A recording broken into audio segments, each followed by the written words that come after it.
Ano yan? Itong relo mo. Ano relo? Balik ka pa? Yeah, kamusta? Okay, so medyo may iba lang to ngayon. Di ko dapat to ginawa. Parang pumasok sa mundo ng mga halimaw. Anyway, pero yun na nga, napabili tayo ng relos.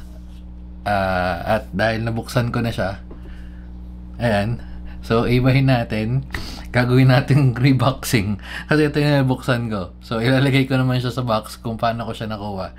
Anyway, so ito yung nabili nating relos. Baligtad ng puto.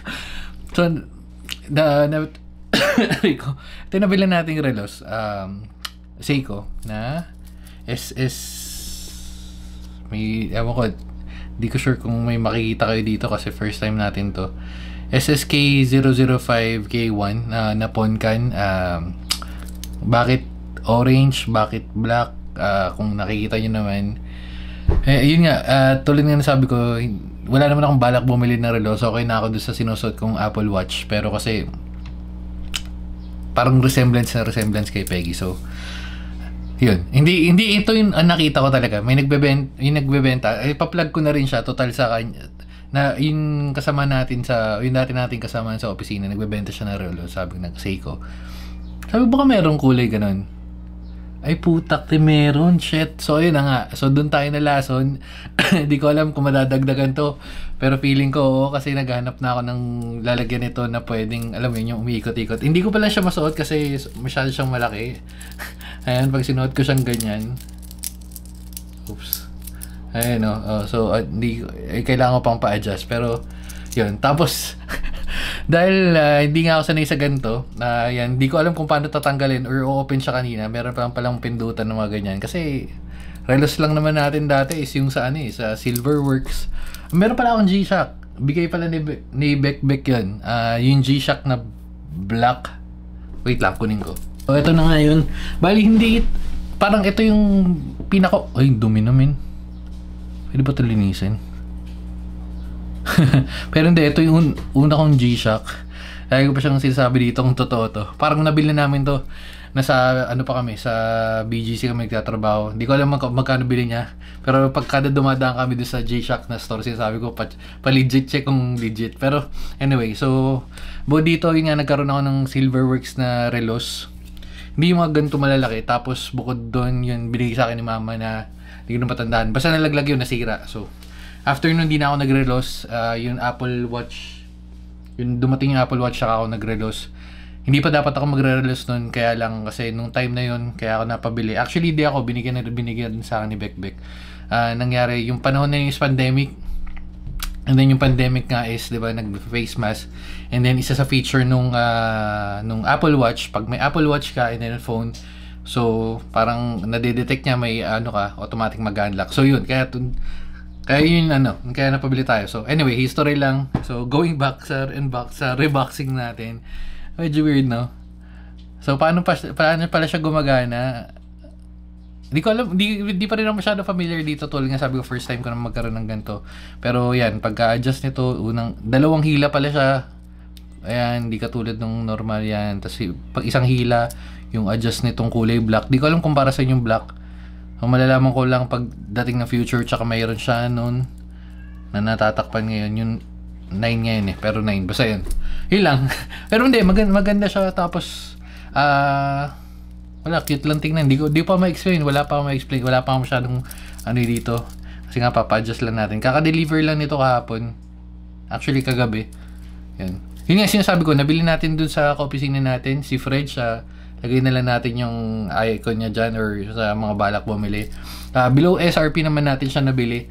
Isa rin yung sa mga tanong ko, paano sila nakakabili? Kasi bago tayo bumili nito, nag-check na ako. Or, syempre, dahil kay pareng Hybe, dumadaan sa feed ko yun dati. Bago mangyari kay Peggy, dumadaan siya sa feeds ko, yung Rolex and all.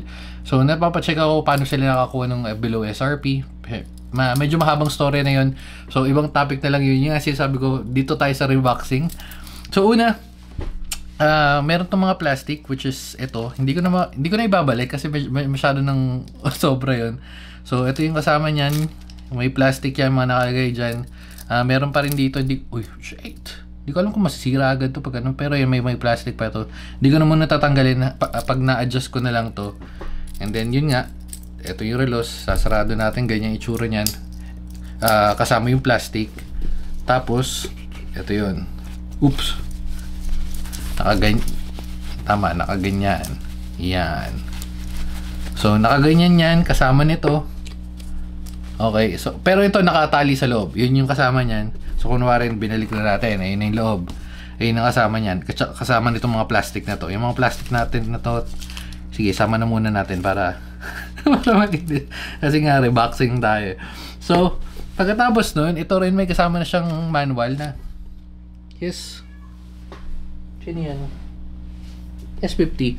Oh, si 50 na kamukha ni Mama Peggy. Alam ka, pakita ka dali. Pakita ka si 50.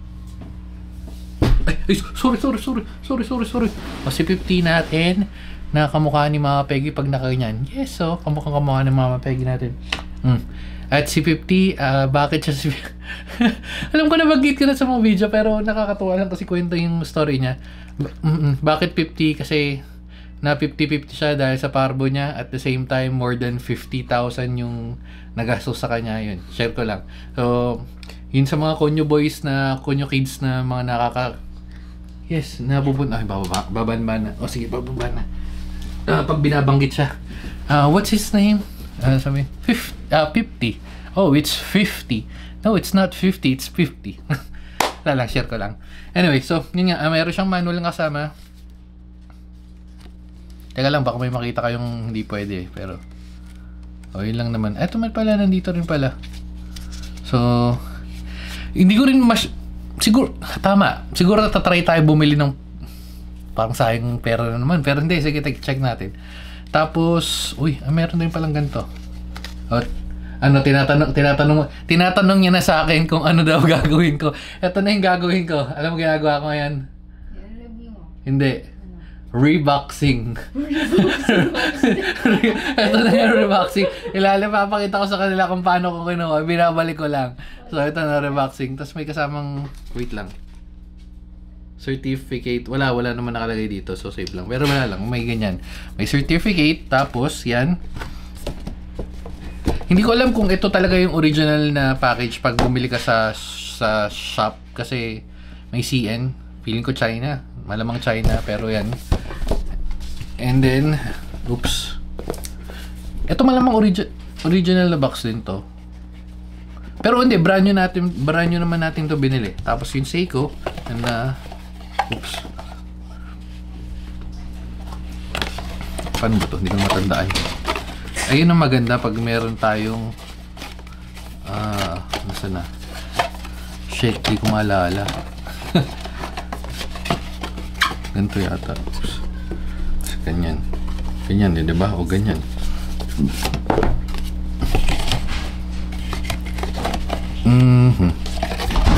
Hindi ko maalala, min. Ayan nga. Ganyan nga. Kasi, dito yung manual. Tapos, ito yung box. Para lang tayo nag-puzzle. Okay. So, yun yung itsura niya. Again, brand new natin. Uy, tusok. Baligtad.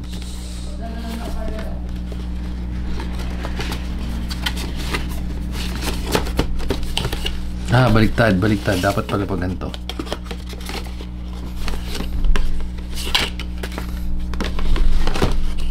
Oops. Sa mga magre-reboxing dyan, alam nyo na yung gagawin nyo. Yan. May nakatusok din eh.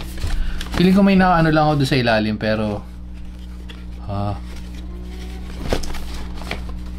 basta.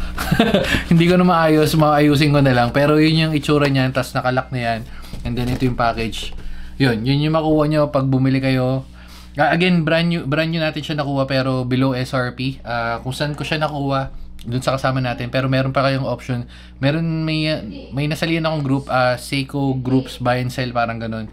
Saka yung Seiko Philippines. Maraming nagbebenta. Malamang yung hinahanap mo or balak mong bumili.